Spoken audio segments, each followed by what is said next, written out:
is a production of the Department of Broadcasting and Journalism at Western Illinois University.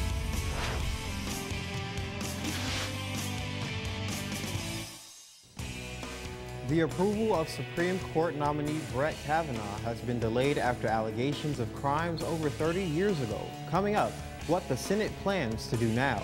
And one of Western's fraternities is seeking approval for a new house next school year. What steps the organization has to take to make the move ahead. Plus, the IRS is issuing warnings about scams related to recovery efforts for Hurricane Florence, what you need to avoid later. Live from Salee Hall in high definition. News 3 starts now. But we begin with our top story. WIU announced in August a major funding cut to Tri-States Public Radio. It's left people wondering what the future holds for this radio station, one that's been serving the area for more than 5 decades. It's now been a month since officials at Western Illinois University announced that state-appropriated funding to WIUM, known as Tri-States Public Radio, would be completely cut effective March 1st, 2019. I'm very concerned. I know that Western Illinois University is in a difficult financial position, and I also know that this station has been around here for decades and that there are a lot of people who rely upon the service that we provide. The radio station, along with AIS, the Audio Information Services for the Visually Impaired, which is also part of WIUM, sits near the northeast entrance of WIU off of University Drive and Lafayette Street. The station is facing more than $453,000 in cuts. This money pays for 9 of 12 employees. Now the station will have to look other places for this money. There is a certain amount of uncertainty in the future, and we need to figure out how we can continue to exist without half of our operating budget, and how much of that can we replace from other funding sources. The decision comes after President Jack Thomas and WIU administration began looking at more ways to save university money during difficult financial times for public universities in Illinois. Continue to provide the quality of education that we're known to provide. Something has to give. I'm sure as the GM you weren't expecting this. Did you see this coming? Everybody on campus should be aware that there could be some kind of cuts. The fact that they were a 100% cut with 6 months notice, that was surprising. The fallout from this decision has the community and supporters of the station filling up town halls, speaking out at university meetings, and spreading information online. It's the only journalism in McDonough County and really in the tri-state area that's kind of left. It's a lifeline for me. It would be very difficult for me to live in a small town that did not have a public radio station. To conserve money, changes to the radio programming are already taking place. And because of these cuts, they now must look for more donations, grants, and other means to keep them on the air. Will Tri-States Public Radio be here a year from now? Yes, we are definitely going to be here a year from now. In what form, I don't know. What it's going to sound like and what it's going to look like, I honestly can't say. Now, Tri-States Public Radio serves 20 counties in the tri-state region, and as of September 1st, changes to the radio programming include the Symphony broadcasts, Radio Lab, and On the Media programs have gone away. Also, station officials say this will save Tri-States $10,000 for their next fiscal year. Also, supporters this weekend will go door to door in Macomb with a petition to sign for residents. Also, there will be a community forum in Macomb at Spoon River College Outreach Center next Tuesday. In 1899, a bill was passed to establish Western Illinois University. The following year, the school opened its doors. WIU will soon celebrate 116 years of being open as a university next week. On September 24th, the school is inviting the public to honor its 25th annual Founders Day on the front steps of Sherman Hall. The event starts at 1 p.m. and will feature speeches from state representatives. A former fraternity house is under discussion at Macomb City Council. The house at 830 North Avery Street is vacant right now. The Sigma Chi fraternity has bought the house with plans to move into it, but City Council has to approve the reinstatement of the house as a fraternity house. Aldermen will discuss the proposal at next week's City Council meeting. Several groups on campus are hoping to spread peaceful messages this Thursday. International Day of Peace will be held on the University Union. Participants will be able to pick up a piece of chalk and spread their messages on the sidewalk. Volunteers are encouraged to take selfies and upload it on Facebook. For more information or to see photos, visit the event on our Facebook page, news3wiu.com. Law Enforcement and Justice Administration students at WIU will be welcoming a new addition. The McCamey Crime Lab will open to classes. McCamey is a former professor for the School of LEJA, and he's taught at Western for more than 30 years. The lab will have equipment that is used for testing DNA samples, prints, and many other things found at the crime scenes. Students will also have the ability to set up crimes with walls, mannequins, and cameras. The lab is set to open on Monday, November 5th. And in the nation's capital, a swing vote on the Supreme Court hangs in the balance. Judge Brett Kavanaugh's spot on the High Court could be in jeopardy following a sexual assault accusation from 30-plus years ago. Senate Judiciary Committee Chairman Chuck Grassley, a Republican from to a Senate panel Monday about an alleged assault from the early 1980s. His vote for the High Court was originally scheduled for Thursday. We want to go through a process. We want to make sure everything is perfect, everything is just right. This will probably shock the White House, but I agree with President Trump when he said a delay is not going to hurt anything. We should have a delay, get all the facts. Kavanaugh's accuser, Professor Christine Blasey Ford, is also set to testify.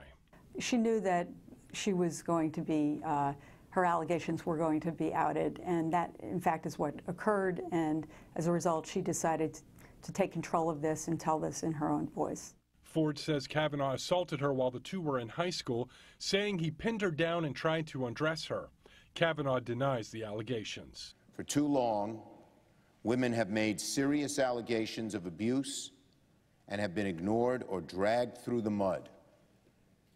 It would be a disgrace if this body and our fellow Republicans let that happen. An accusation of 36-year-old misconduct dating back to high school has been brought forward at the last minute in an irregular manner. I'm John Lawrence reporting. Senate Judiciary Committee Chairman Chuck Grassley, a Republican from Iowa, said in a statement Monday that Ford deserves to be heard. Coming up next on Live at 4. Find out how technology is taking a toll on our face-to-face interaction. Stay with us. Why I love to do sports anchoring? Because, it's talking about sports. I decided to come to Western because I wanted an experience that wasn't like some other schools. I did color commentary for one volleyball game. I was terrified. I never did any broadcasting in high school, but when I was talking, it was all, staggered, and I had no idea what I was saying, and now I've done so many different games as a color commentator, play-by-play, now sports anchor. Every show and every game, it gets easier and easier, and I get more comfortable doing it. I'm Ferdinand. You look at me and think big. You think scary, but I'm a little misunderstood. Funny!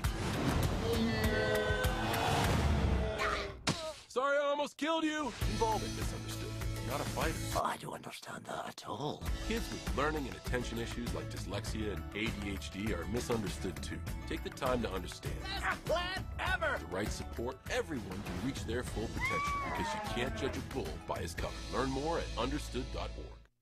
No doubt you're going places, young lady. Thank you. And thank you for the interview as well. I can imagine it was the last thing that you wanted to do after such a long campaign meeting. You really are a very intelligent young woman.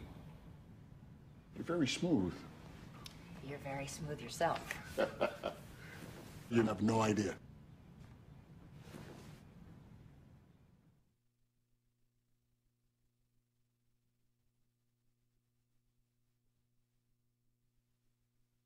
I want to be able to stand in front of a camera and tell people the story of what the weather's going to be like that day, or be able to tell people, hey, there's something coming your way, you need to take cover, you need to watch out. And being able to stand in front of a camera and tell not only people who are directly involved but their family members as well, like, this is what's going on. It's been very important to me because, being in those situations where you are relying on the news to tell you what's going on, I like to be a part of that and helping people with that. Live from Salee Hall in high definition. Live at 4 continues. Welcome back. Here on Live at 4, we have a new segment with a focus on technology. That's right. LaIndia Cooper is here to introduce NEWS3's Tech Talk. LaIndia? Thanks, guys. Meeting up face-to-face may soon be a thing of the past, just because more and more of us are relying on our phones to communicate with each other.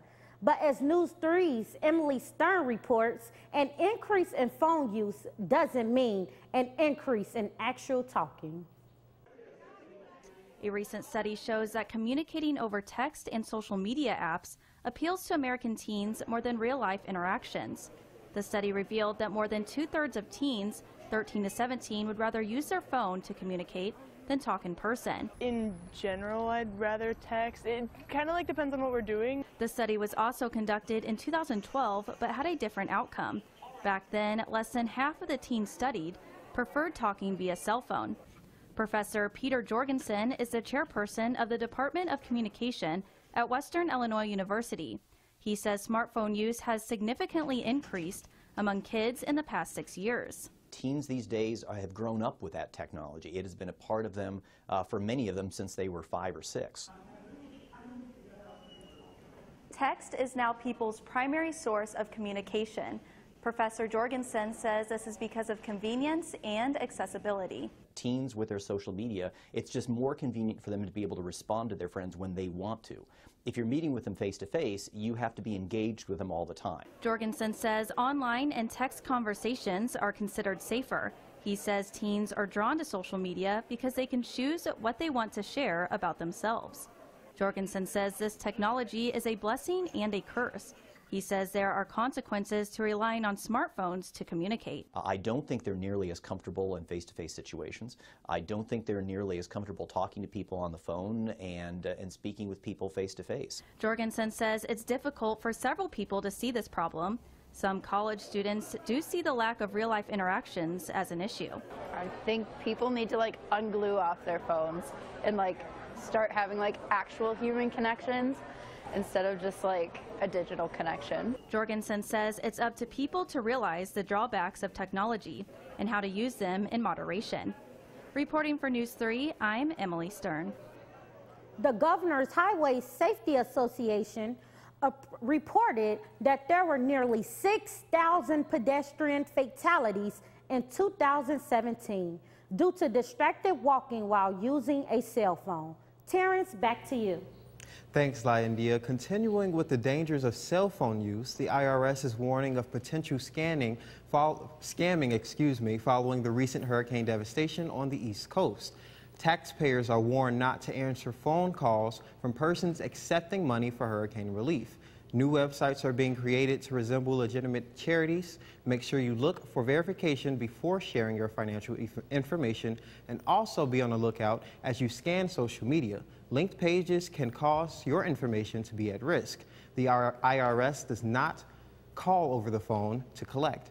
If anyone calls claiming to be the IRS, hang up the phone immediately. Well, coming up next in 2 minutes, it's been hot lately, and with fall around the corner, can we see some changes in the temperature? NEWS3's Molly Naiston will let you know next. I chose Western Illinois University because I could get involved right away. You're going to gain experience. I'm going to be able to just become successful right out the gate. I'll be a news reporter and eventually become a news anchor one day. I've always felt that as a strong speaker, I could be a voice for the voiceless, but as long as I continue to believe in myself, work hard, and show that I want to put my best foot forward, I think that anything is possible. This is the story of a boy who is very sensitive to lights and sounds. So he built secret hiding places where nothing could get in. The boy didn't like looking people in the eye. It made him feel uncomfortable. One day, he found out he had something called autism. His family got him help, and slowly, he learned how to live with it better. Early intervention can make a lifetime of difference. Learn the signs at autismspeaks.org. See on page 4 that the projections need to be tornado. Next Thursday? Seriously? Thursday? Can't do that. This is really inconvenient. I have yoga that day. I have no time for this. So. I can't do Thursday, but I can do Friday. Disasters don't plan ahead. You can. Talk to your loved ones about how you're going to be ready in an emergency. Don't wait. Communicate. Create your success at Western Illinois University. Automatic scholarships and affordable education and more are all yours at Western Illinois University. Apply today at wiu.edu. People think I'm trash, but they're wrong. Today, I'm just an aluminum can, but one day, I could be a stadium.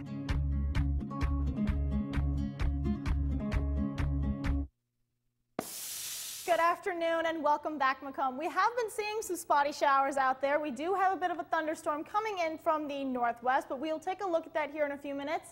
Right now we have a temperature of about 82 degrees. Again, partly cloudy outside as we are seeing those clouds roll in with some of that rain.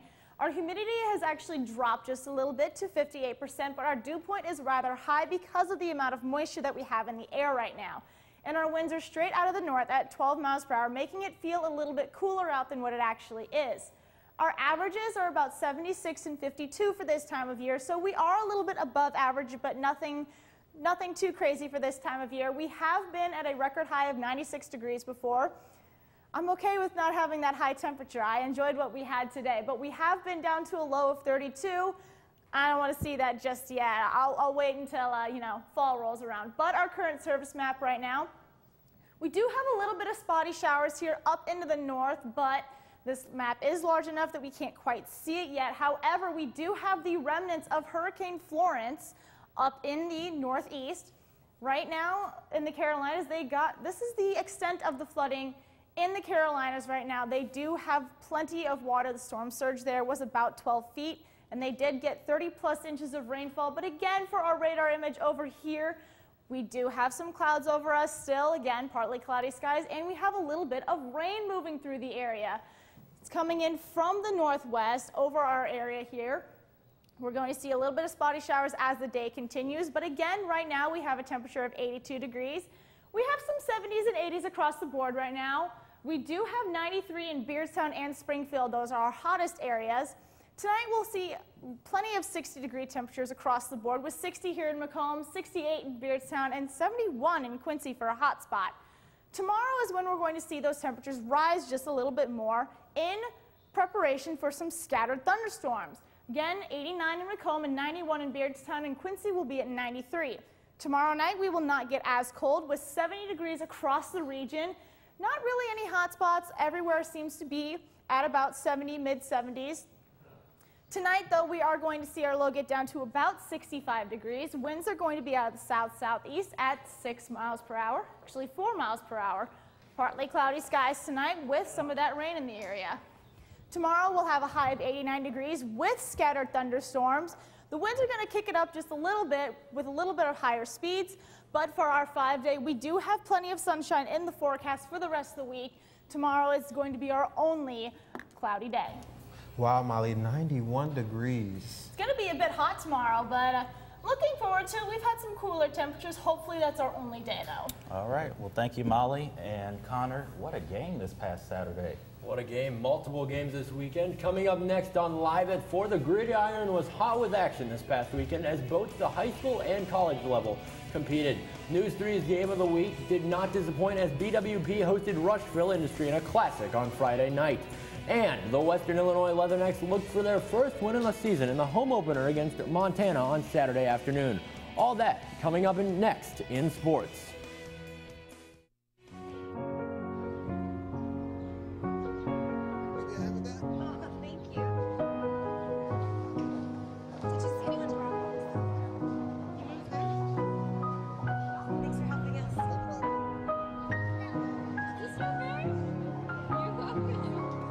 Do anything for kids. Yet 1 in 6 children in the U.S. struggle with hunger. Help end childhood hunger near you. Learn how at feedingamerica.org. I learned broadcasting for 3 years in high school, so Towards my senior year, I was pretty much invested in wanting to pursue a career, and I do enjoy it now, but I'm searching for a way to make sure that it's something that I want to pursue after college. That way, I'll be able to wake up every day and say, this is something I want to do, this is something that I love, this is something that I can teach, I can spread, I can affect people with.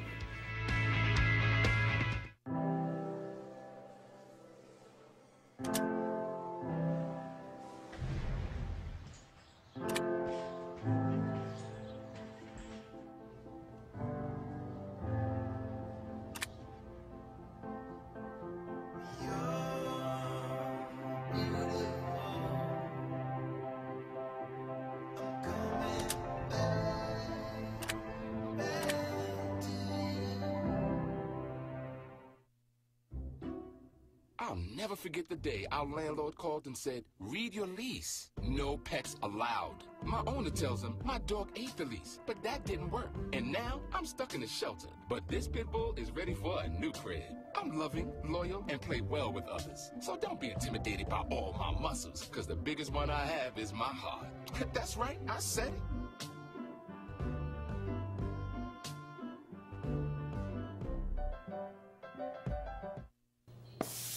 This past Friday, News 3's Game of the Week traveled to Scioto, Illinois for a matchup between the Bush Knoll West Prairie Sparklones and the Rushville Industry Rockets, as it rightfully earned the title of Game of the Week. At Bauman Field in Scioto, Illinois, the BWP Sparklones hosted the Rushville Industry Rockets in a classic of a football game. In the first quarter, Rushville already down 6-0. It is Manny Garcia, the fullback, plowing his way into the end zone for the touchdown, as it is 6-6 in the first quarter. Now over to the BWP side of things. Wes Rhodes, the running back, takes it in. And then the two-point conversion was successful. It was 14-6.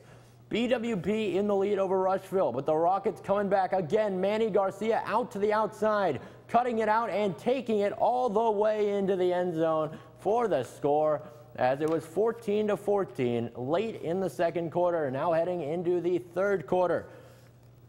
Once again, Manny Garcia, can you say a great game? 3 touchdowns in the game for Garcia as he takes it over the goal line, and it's 30-14 in the third quarter, but BWP just keeps on fighting. They've already scored 1, and here's a touchdown run in to make it 30-28. 30-28, here's the two-point conversion. Same exact play right up the middle and in to the end zone. It's 30-30, and we are heading into overtime. Told you it was a good game. Here we go, overtime number 1, Rushville BWP trying to take it in, and they are stopped at the goal line. And Rushville Industry has a chance. Here's a run, and it is stripped. But somehow, Rushville Industry, the Rockets land on it. They're going to get a 4th and goal here in overtime number 1. Here it is, stopped at the goal line, and we are taking it to overtime number 2. Those BWP fans are happy. And this time, though, Rushville Industry will take it in overtime number 2. They go up 36-30. As they are in the lead. One last chance for Charlie Hensley and the BWP Sparklones. Hensley, the quarterback, taking it to the left, rolling out wide, looking for somebody in the end zone on 4th and goal. He's got somebody, but it is deflected. And they are not successful as the Rushville Industry Rockets win it in a great football game. 36-30, the upset was complete. After 2 hard-fought defeats, the Leathernecks came home to Hanson Field for the home opener on Saturday. Their opponent, the Montana Grizzlies. Coaches show host Brendan Reedy had all the action on Saturday. Blazing hot day for the Leathernecks home opener as McGuire gets his troops ready to take on number 15 ranked Montana. Here we go. Second play of the game, McGuire setting a man in motion. Play action, scanning the field. Throwing a bomb downfield to a wide open Brunner, who will pounce his way into the end zone for the first score of the game. 7-0 Western. Grizzlies trying to answer. Snead takes a snap, finds his tight end on a 5-yard pass. But here comes Quinn Moon. Poke, poke, poke, fumble, and the Leathernecks will take over near midfield. The temperature was hot, but the Leatherneck offense was hotter. McGuire in shotgun, scrambling out to his right, looking for Brunner in the end zone, and connects. 14-0 early in favor of WIU. On the following kickoff, Leathernecks kick is fielded by Malik Flowers at the 5-yard line, looking for an opening and finds one as he turns on the jets and zooms his way into the back of the end zone, making it a one-possession game. 14-7 Western. Grizzlies offense keeps on rolling as they take on 3 more from a field goal late in the first quarter. 14-10 Leathernecks. Grizzlies offense with momentum now. Sneed with time, rolling out, finds Samuel Ackham in the end zone, taking the lead for the first time in the game. But the lead is not enough for Montana as they opt to go for 2. Sneed bootleg right, finds O'Donohue in the corner, making the score 18-14 in favor of the Grizzlies. McGuire in crunch time now, looking for the Swiss Army knife in Tony Tate down the sideline and connects, putting Western in field goal range. Sam Caruso looking to give the Leathernecks the lead going into the half, but his kick is wide right. Western Illinois would trail Montana 18-17. Western Illinois coming back from the break, trailing Montana 18-17. Montana looking to strike first in the second half, and they do after nailing a field goal to put them up 21-17. Later in the quarter, the Grizzlies keep on rolling. Steve finds his receiver in the end zone, extending the Montana lead to 28-17. But just when you think all hope is lost, here comes Steve McShane. High punt field in Leatherneck territory. Makes the man miss and finds the sideline and makes another move. He could go all the way. He does. Grizzlies lead cut to 4. 28-24 Montana. Next drive, Leathernecks from the 13-yard line. McGuire rolls out and finds McShane, who finds his way to the end zone, taking back the lead for Western. 31-24 WIU. Montana with one last opportunity to come back. Sneed scrambling under pressure. He is one downfield and is picked up by Eric Carrera. Wild ride at Hanson Field to give the Leathernecks their first win of the season. 31-24 Western Illinois. Western gets their first victory of the season over the Grizzlies, taking it 31-27. Sean McGuire had a great game for the Leathernecks. McGuire threw for 360 yards and 3 scores, while John Brunner made 7 catches and compiled 180 yards and 2 touchdowns. Western will be off this weekend with their only bye week of the season. That's all for sports, but don't go anywhere. Find out what social media craze has made its way to Macomb when we come back to say goodbye. I understand. I know it's not your typical resume. Okay, well... But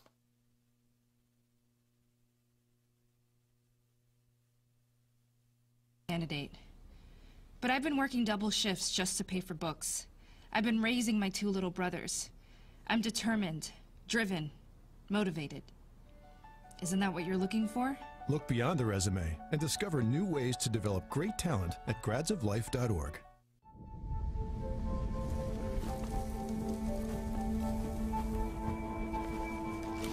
Eva Marie smoked 12,000 packs of cigarettes over 15 years. She quit, and now there's a new lung cancer screening that could save her life. You stopped smoking. Now start screening. No matter how much you smoked, early detection could save you. Talk to your doctor or learn more at savedbythescan.org. If you haven't seen it yet, here it is. The trend that found its way in many other police departments has made its way to Macomb. The Macomb Police Department has participated in their very own lip sync music video. Watch as the Macomb PD tried to take down a wanted criminal. Really good video. All right, Molly, rain on the way? We do have a little bit of rain on the way tomorrow. We did see a little bit today. However, we're going to see scattered thunderstorms tomorrow. Scattered on Thursday, nothing too major. Most of that will be in the morning, though. Friday is going to be partly cloudy, and we have some really good temperatures for the rest of the week. Saturday and Sunday was when those clouds will start moving out of our area, and we'll start seeing that sunshine. But our temperatures will be at about 89 degrees tomorrow, 91 for our high on Thursday, and then back down into the mid to upper 70s for our Friday through Saturday weekend. It's a good weekend to just go out and do stuff, so. All right, oh my thanks, goodness, Molly. 90s. Yeah, so when is the start of fall? The start of fall is coming up a little bit later on this month. Not quite. It will be, I think the start of fall is going to be the 22nd this year. I know. It is coming up on us. We just can't wait. All right, well, that's all for us today. But we're online all the time. Stay up to date with us, news3wiu.com. Like us on Facebook and follow us on Twitter. Just search our handle, News3WIU. You can also search for us on YouTube and subscribe. Thank you for joining us this evening. And from all of us here at News 3, have a great night, Macomb.